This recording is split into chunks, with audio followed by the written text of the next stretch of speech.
제 손가락 끝이 차가운 건반에 닿는 순간 세상이 멈췄습니다. 서울 평창동 저택 거실, 오후 3시 반. 햇살이 프랑스제 그랜드 피아노의 검은 표면을 비추고 있었습니다. 이 집에서 절대 건드려서는 안 되는 것이 딱 하나 있었습니다. 바로 이 피아노였습니다. 그런데 지금 저는 그 앞에 앉아 있었습니다. 혼자였습니다. 주인 가족은 모두 인사동 갤러리에 있었습니다. 가정부 박 여사도 일찍 퇴근했습니다. 텅 빈 저택에는 제 숨소리만 가득했습니다. 떨리는 손으로 건반 덮개를 열었습니다. 까닥. 작은 소리가 고요한 공간에 울렸습니다.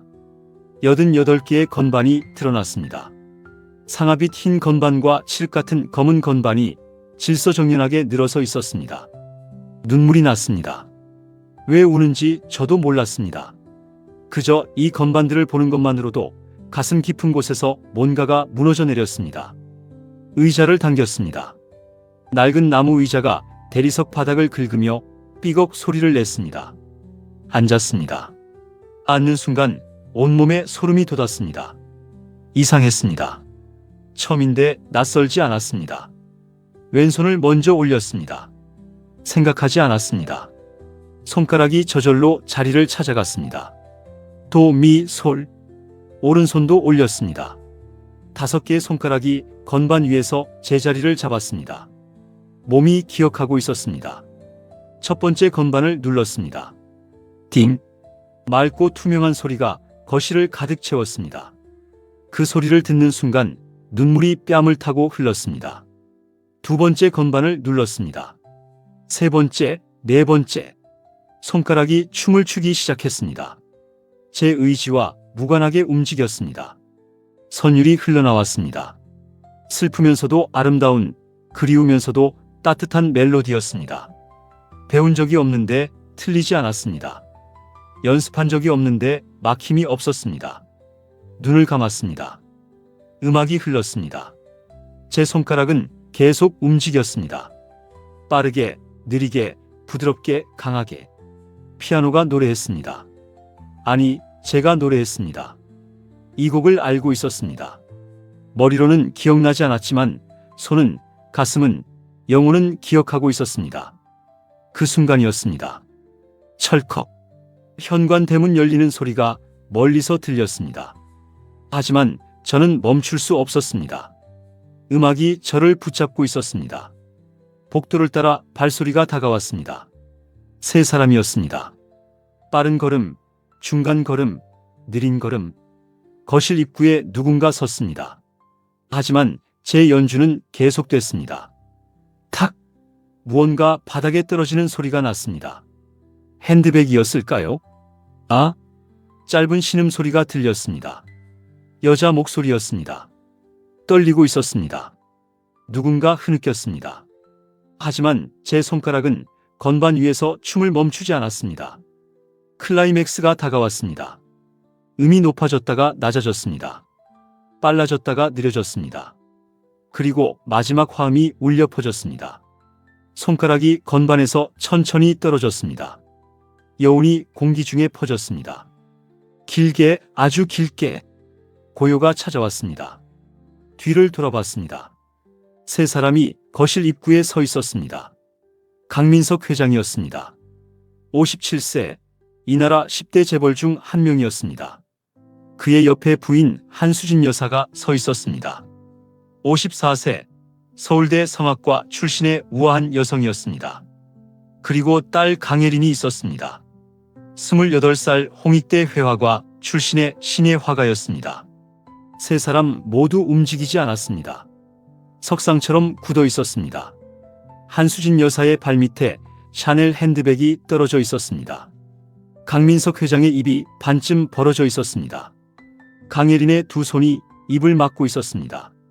그들의 얼굴을 볼 수 없었습니다. 역광 때문이었습니다. 하지만 느낄 수 있었습니다. 그들이 얼마나 충격받았는지. 저는 급히 일어났습니다. 의자가 뒤로 밀리며 쿵 소리를 냈습니다. 죄송합니다. 제 목소리가 떨렸습니다. 정말 죄송합니다. 회장님, 저는 말이 제대로 나오지 않았습니다. 강민석 회장이 한 걸음 앞으로 나왔습니다. 역광에서 벗어난 그의 얼굴이 보였습니다. 창백했습니다. 입술에서 핏기가 가셨습니다.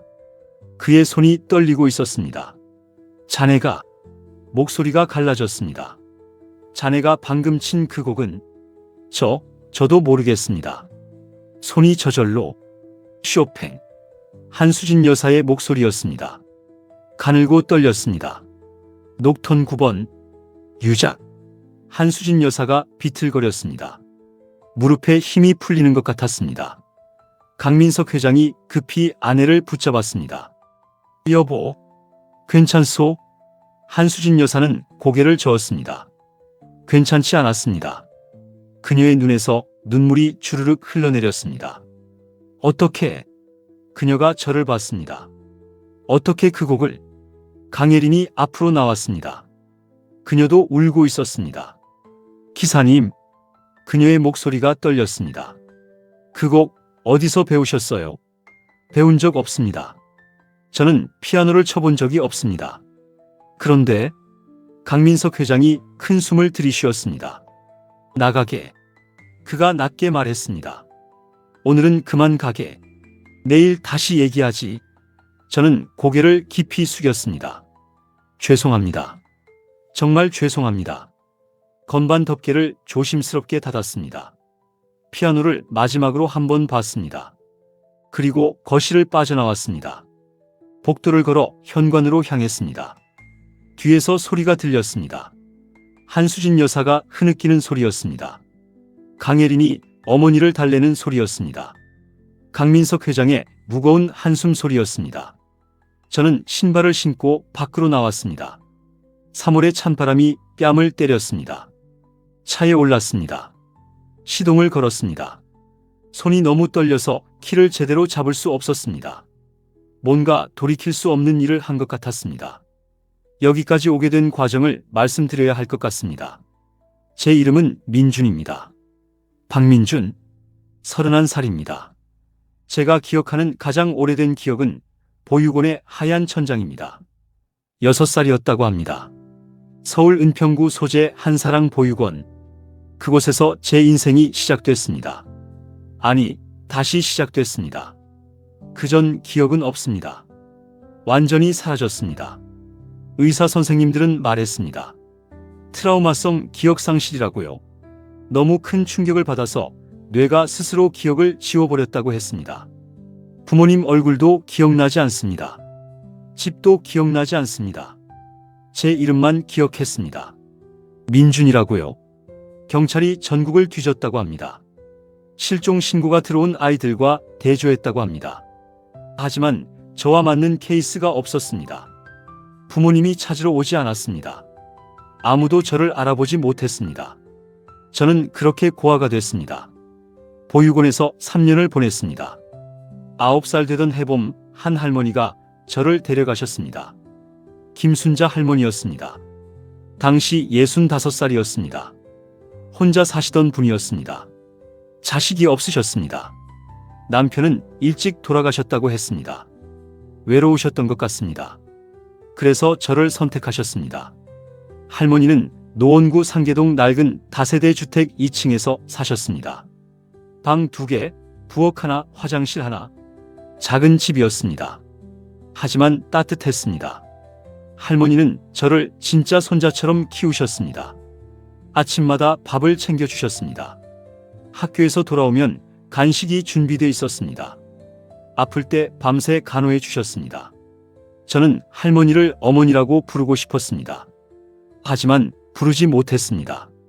어딘가에 제 진짜 엄마가 있을지도 모른다는 생각 때문이었습니다.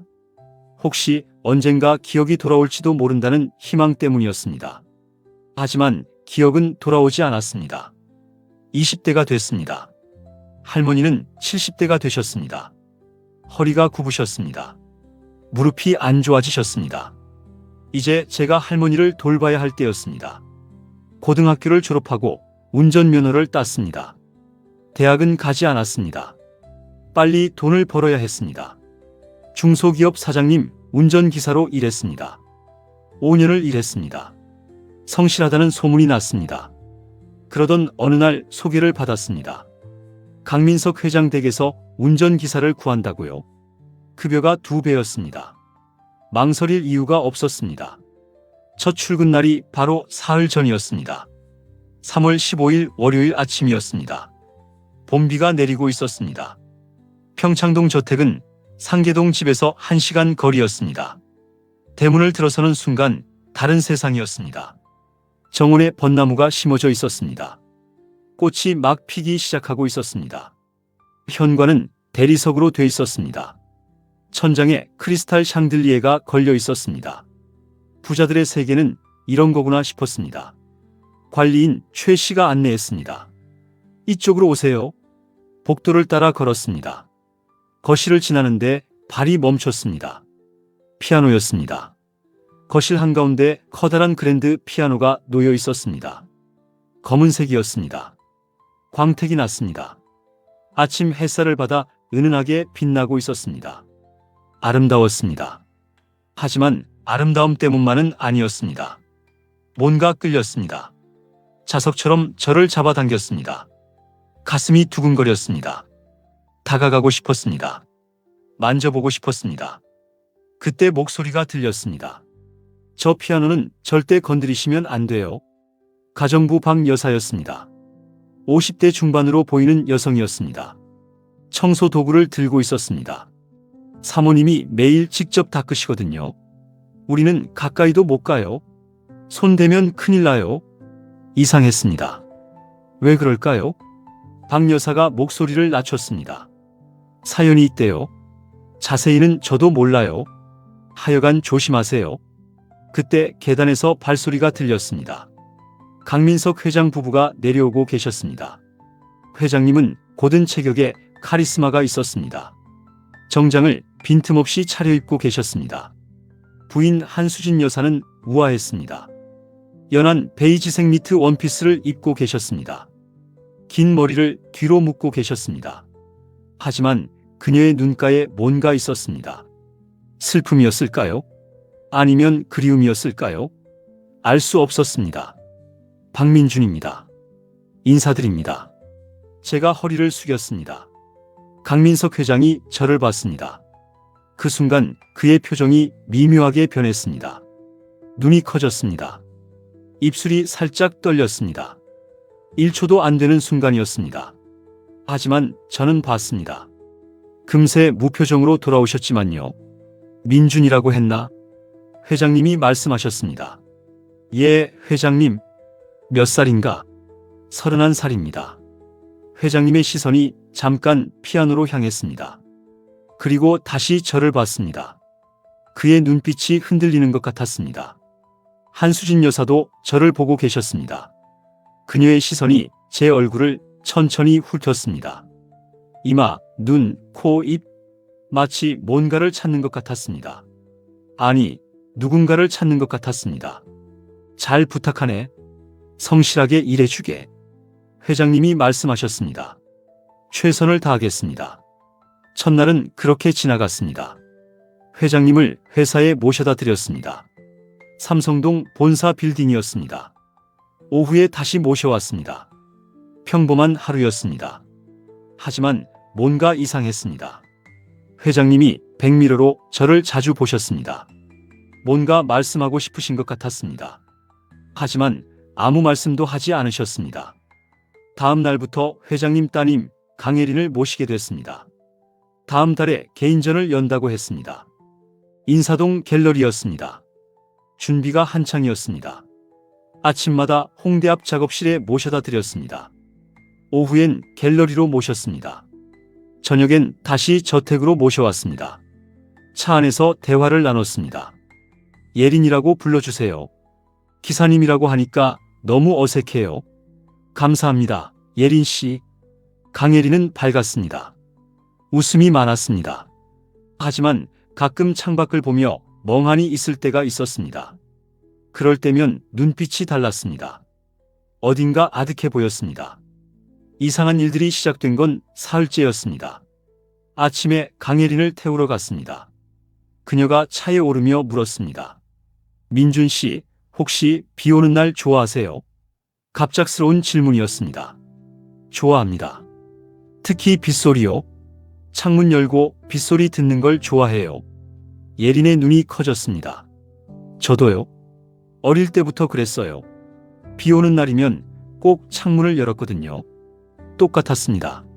신호등에 멈춰섰을 때였습니다. 저는 무의식적으로 무릎을 손가락으로 두드리고 있었습니다. 딱, 딱, 딱, 딱. 일정한 리듬이었습니다. 백미러로 예린을 봤습니다. 그녀도 똑같은 리듬으로 가방을 두드리고 있었습니다. 똑같은 속도로, 똑같은 박자로 두 사람이 동시에 멈췄습니다. 눈이 마주쳤습니다. 어색하게 웃었습니다. 다음 날 예린이 커피를 들고 나왔습니다. 민준 씨 것도 샀어요. 아메리카노요? 감사합니다. 제가 제일 좋아하는 건데. 저도요. 라떼나 달달한 건 못 마시겠더라고요. 저도 똑같아요. 또 같았습니다. 작업실로 가는 길에 라디오를 켰습니다. 클래식 방송이 나왔습니다. 피아노 협주곡이었습니다. 예린이 볼륨을 높였습니다. 이 곡 좋아하세요? 좋습니다. 듣고 있으면 마음이 편해져요. 저도요. 근데 이상한 게 있어요. 피아노 소리만 들으면 왠지 눈물이 나려고 해요. 이유는 모르겠는데 제 손이 핸들 위에서 멈췄습니다. 저도 그래요. 특히 느린 곡을 들을 때요. 예린이 창밖을 봤습니다. 우리 왜 이렇게 비슷한 것 같죠? 그날 저녁 저택에 도착했을 때였습니다. 예린이 차에서 내리다가 말했습니다. 민준 씨, 혹시 꿈 꾸세요? 자주요? 꾸는데 같은 꿈을 계속 꿔요? 제가 물었습니다. 어떤 꿈인데요? 예린이 잠시 망설이다가 말했습니다. 피아노 앞에 누군가 앉아 있어요. 뒷모습만 보여요. 다가가려고 하면 그 순간 눈이 떠져요. 매번 그래요. 어릴 때부터 계속이요. 제 심장이 쿵 내려앉았습니다. 저도요. 저도 똑같은 꿈을 꿔요. 예린이 급히 저를 봤습니다. 정말요? 네. 정말이에요. 얼굴은 못 봐요. 항상 깨거든요. 예린의 눈에 눈물이 고였습니다. 왜 우는지 모르겠어요. 그냥 눈물이 나요. 그날 밤 잠을 이룰 수 없었습니다. 너무 많았습니다. 같은 것들이. 비 오는 날, 손가락 리듬, 아메리카노, 피아노 소리, 그리고 같은 꿈. 우연일까요? 아니면 뭔가 다른 의미가 있는 걸까요? 다음 날 아침 예린을 태우러 갔습니다. 그녀가 차에 올랐습니다. 오늘따라 표정이 심각했습니다. 한참을 말이 없었습니다. 신호등에 멈춰섰을 때 예린이 조심스럽게 물었습니다. 민준 씨, 실례지만 가족이 어떻게 되세요? 할머니 손에서 자랐습니다. 부모님은요? 모릅니다. 6살 때 보육원에서 발견됐대요. 그전 기억이 없어요. 예린의 숨소리가 커졌습니다. 6살이요? 네. 정확히는 모르겠지만 그때쯤이었다고 해요. 예린이 가방에서 뭔가를 꺼냈습니다. 지갑이었습니다. 지갑 안에서 낡은 사진 한 장을 꺼냈습니다. 한참을 사진을 바라보더니 조용히 말했습니다. 저도 오빠가 있었어요. 쌍둥이 오빠. 6살 때 잃어버렸어요. 제 심장이 멈췄습니다. 예린이 계속 말했습니다. 롯데월드에서 놀다가 사라졌대요. 엄마 아빠가 잠깐 한눈을 판 사이에 경찰이 전국을 뒤졌대요. 하지만 못 찾았어요. 실종 신고가 들어온 애들이랑 대조했는데 우리 오빠는 없었대요. 그렇게 24년이 지났어요. 제 입이 바짝 말랐습니다. 혹시 생일이 언제세요? 예린이 저를 봤습니다. 3월 15일이요. 왜요? 제가 대답했습니다. 저도 3월 15일이에요. 예린의 얼굴이 하얗게 질렸습니다. 그녀의 손이 떨리기 시작했습니다. 거짓말이죠. 거짓말 아니에요. 할머니가 그날을 제 생일로 정하셨어요. 보육원에 들어온 날이래요. 예린이 입술을 깨물었습니다. 눈물이 볼을 타고 흘렀습니다. 침묵이 흘렀습니다. 너무 길고 무거운 침묵이었습니다. 신호등이 바뀌었습니다. 차를 출발시켰습니다. 아무도 말하지 않았습니다. 갤러리에 도착했습니다. 예린이 천천히 내렸습니다. 민준 씨. 예린이 저를 봤습니다. 혹시 그럴 수도 있을까요? 제가 대답하지 못했습니다. 저도 몰랐으니까요. 그날 저녁 저택에 돌아왔을 때 분위기가 이상했습니다. 가족들이 모두 거실에 모여 있었습니다. 심각한 표정이었습니다. 예린이 부모님께 뭔가 말한 것 같았습니다. 한수진 여사가 저를 봤습니다. 그녀의 눈이 붉었습니다. 강민석 회장이 입술을 꽉 다물고 계셨습니다. 저는 눈치껏 빨리 나왔습니다. 뭔가 큰일이 일어나고 있었습니다. 그날 밤 할머니께 여쭤봤습니다. 할머니, 제가 정확히 언제 보육원에 들어온 거예요? 할머니가 제 손을 잡으셨습니다. 왜 그러니? 갑자기. 그냥 궁금해서요. 할머니가 한숨을 쉬셨습니다. 3월 15일이었어. 1999년. 내가 6살 때 서울역 근처에서 경찰이 너를 발견했대. 혼자 울고 있었다고 하더라. 부모님은요? 모른다. 아무도 찾으러 오지 않았어. 넌 이름만 기억했어. 민준이라고. 그날 밤 잠들지 못했습니다. 1999년 3월 15일, 6살, 서울, 그리고 예린의 이야기, 롯데월드, 같은 날, 같은 나이, 너무 많이 일치했습니다. 하지만 확신할 수 없었습니다. 혹시 그냥 우연일 수도 있었습니다. 세상에 같은 생일을 가진 사람은 많았습니다. 하지만 같은 꿈까지 꾸는 사람은요? 같은 리듬을 두드리는 사람은요? 같은 것을 좋아하는 사람은요? 우연이라고 하기엔 너무 많았습니다.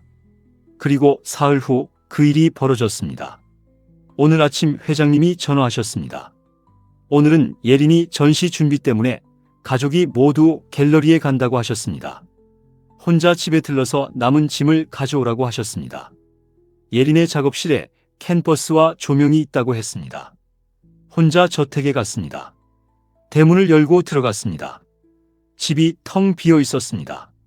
가정부 박 여사도 오늘은 쉬는 날이라고 했습니다. 완전히 혼자였습니다. 2층 작업실로 올라갔습니다. 캔버스 2개와 조명 받침대를 찾았습니다. 들고 내려왔습니다. 거실을 지나야 했습니다. 피아노가 있었습니다. 오후 햇살이 거실을 가득 채우고 있었습니다. 피아노의 검은 표면이 빛나고 있었습니다. 마치 살아 숨쉬는 것처럼 보였습니다. 제 발걸음이 저절로 멈췄습니다. 캔버스를 바닥에 내려놓았습니다. 피아노로 다가갔습니다. 가까이 갔습니다. 손을 뻗으면 닿을 거리였습니다. 건반 덮개가 눈앞에 있었습니다. 심장이 터질 것 같았습니다. 손이 떨렸습니다. 하지만 멈출 수 없었습니다. 끌림이 너무 강했습니다. 마치 누군가 저를 부르는 것 같았습니다. 아무도 없었습니다. 지금이 아니면 기회가 없을 것 같았습니다. 천천히 건반 덮개를 열었습니다. 까닥. 작은 소리가 고요한 거실에 울렸습니다. 88개의 건반이 드러났습니다. 아름다웠습니다. 눈물이 났습니다. 왜 우는지 몰랐습니다. 의자를 당겼습니다. 앉았습니다. 앉는 순간 온몸에 전율이 흘렀습니다. 이 자리, 이 느낌, 낯설지 않았습니다. 손을 건반 위에 올렸습니다. 차가웠습니다. 매끄러웠습니다. 첫 번째 건반을 눌렀습니다. 띵! 맑은 소리가 울렸습니다. 눈물이 뺨을 타고 흘렀습니다. 두 번째 건반을 눌렀습니다. 세 번째, 네 번째. 손가락이 저절로 움직이기 시작했습니다. 생각하지 않았습니다.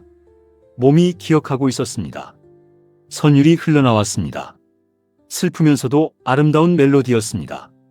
배운 적이 없는데 틀리지 않았습니다. 왼손이 저음을 받치고 오른손이 선율을 그렸습니다. 음악이 거실을 가득 채웠습니다. 눈을 감았습니다. 손가락은 계속 움직였습니다. 빠르게, 느리게, 부드럽게, 강하게. 클라이맥스가 다가왔습니다. 음이 높아졌다가 낮아졌습니다. 그리고 마지막 화음. 손가락이 천천히 건반에서 떨어졌습니다. 고요가 찾아왔습니다. 그때 현관문 열리는 소리가 들렸습니다. 너무 늦었습니다. 가족들이 돌아온 것입니다. 하지만 저는 움직일 수 없었습니다. 뒤를 돌아봤습니다. 세 사람이 거실 입구에 서 있었습니다. 그리고 그들의 반응은 제가 예상했던 것과 달랐습니다. 분노가 아니었습니다. 충격이었습니다. 한수진 여사가 바닥에 무릎을 꿇었습니다. 어떻게? 그녀가 떨리는 목소리로 말했습니다. 어떻게 그 곡을? 강민석 회장이 벽에 기댔습니다. 그의 입술이 파르르 떨렸습니다. 강예린이 울고 있었습니다. 오빠.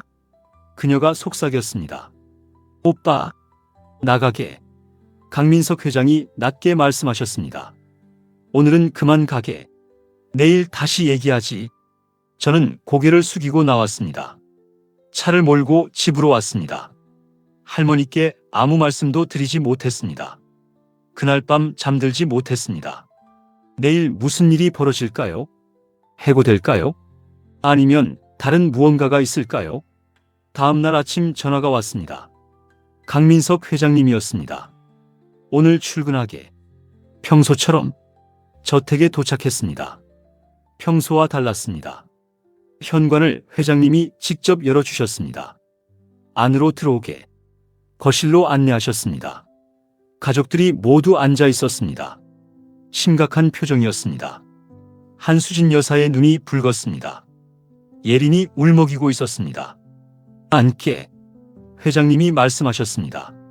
저는 천천히 소파에 앉았습니다. 가슴이 터질 것 같았습니다. 강민석 회장이 서류를 들고 계셨습니다. 자네에게 할 말이 있네. 회장님의 목소리가 떨렸습니다. 일주일 전에 병원에 갔었네. 기억하나? 예, 회장님. 그때 검사를 했네. DNA 검사를. 저는 숨이 멈췄습니다. 자네의 동의 없이 한 걸 용서하게. 하지만 확인해야 했네. 회장님이 서류를 내미셨습니다. 받아들었습니다. 손이 떨렸습니다. 서류를 봤습니다. 친자 확률 99.99%. 글자가 흐릿하게 보였습니다. 자네가. 회장님의 목소리가 갈라졌습니다. 자네가 우리 아들이야. 한수진 여사가 일어나 저에게 다가왔습니다. 민우야. 그녀가 울먹였습니다. 우리 민우야. 아니, 박민준이 아니야. 강민우야. 내 진짜 이름은 강민우야. 그녀가 제 앞에 무릎을 꿇었습니다. 미안해. 엄마가 정말 미안해. 널 지키지 못해서. 엄마. 그 단어가 입에서 나왔습니다. 처음으로 진짜 엄마를 부르는 말이었습니다. 한수진 여사가 저를 끌어안았습니다. 그래, 엄마야. 내 엄마. 두 사람은 울었습니다. 24년 만의 재회였습니다. 강민석 회장이 다가오셨습니다. 그의 눈에도 눈물이 고여 있었습니다. 민우야. 아빠다. 돌아와줘서 고맙다. 예린이 달려왔습니다. 오빠.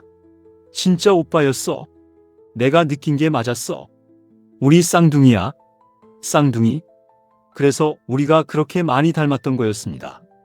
같은 생일, 같은 취향, 같은 꿈, 모든 게 설명됐습니다. 피아노는요? 제가 물었습니다. 왜 제 손이 그 곡을 알고 있었나요? 엄마가 눈물을 닦았습니다. 내가 가르쳐줬어. 내가 3살 때부터 피아노를 배웠어.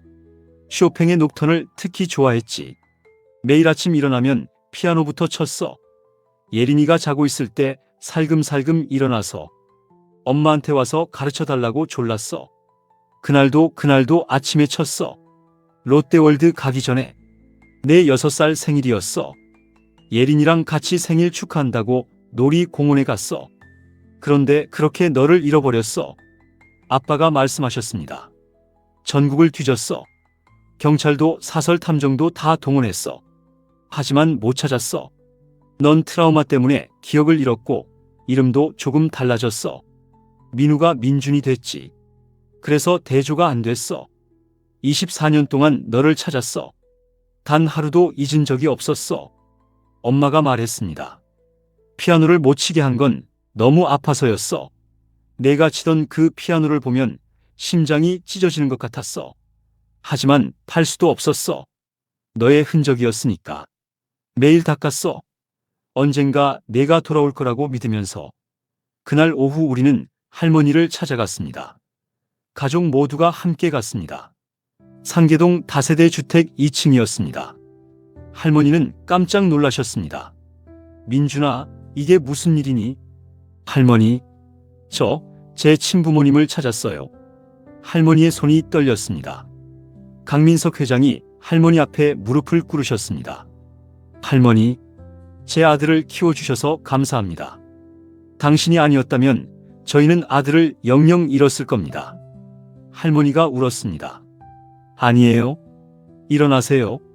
저는 그저 이 아이를 사랑했을 뿐이에요. 엄마가 할머니께 말씀드렸습니다.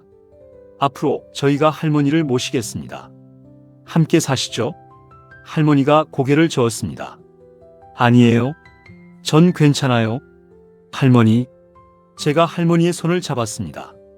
저는 두 가족이 다 있는 거예요. 태어난 가족과 키워준 가족.